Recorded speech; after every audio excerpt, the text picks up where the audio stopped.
Veja como pode ser divertido ser um infectologista de renome internacional.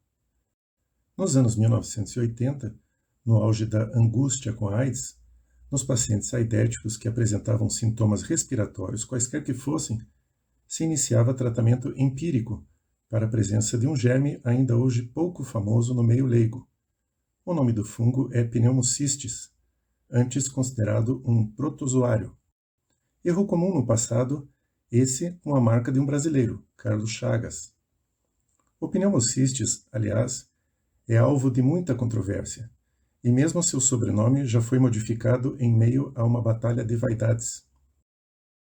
Tratamento empírico é um tratamento que se faz sem uma necessária confirmação laboratorial da presença do germe, o que poderia se chamar de tratamento na adivinhação, ou, mais vulgarmente, no chute.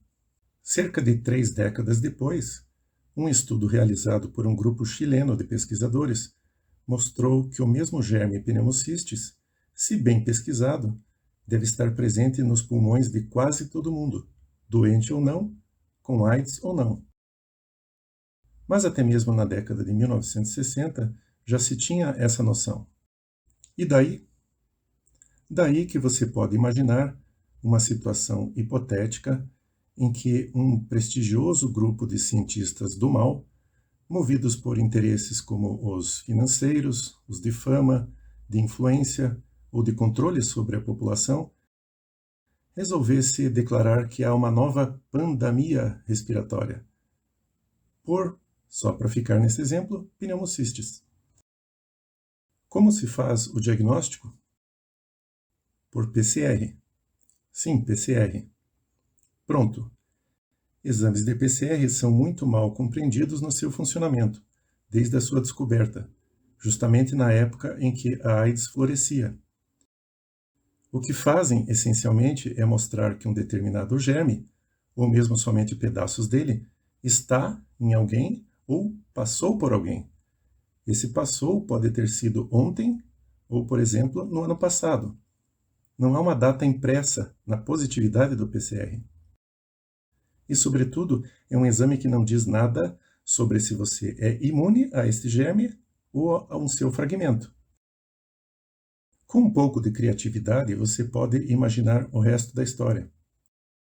Milhões de pessoas no mundo todo com sintomas os mais diversos, como falta de ar, tosse, febre, dores torácicas, cansaço, mas mesmo os que apresentam algumas crises de espirro, se submetendo ao tal teste, PCR, para ver se não é Pneumobac 25.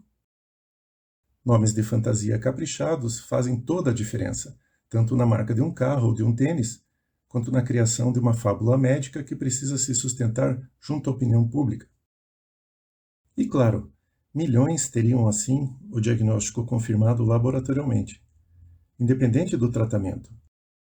Lá nos anos 1980, se fazia o tratamento de quem estava realmente doente com sulfa, um remédio equivalente aos antibióticos. E ainda hoje se faz. Muitos estariam morrendo. E como não, se estão com sintomas como falta de ar, dor torácica e tudo mais, provocados pelas mais diversas causas. E são centenas de causas para sintomas assim.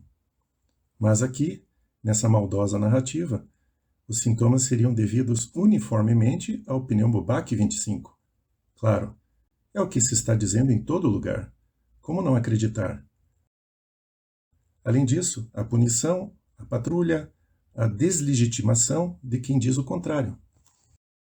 E aí, se poderia, de uma maneira muito original, propor medidas de controle do problema, como fiquem no seu domicílio, usem artefatos de carnaval adequados, abusem do éter ou qualquer outra substância nas mãos, e etc.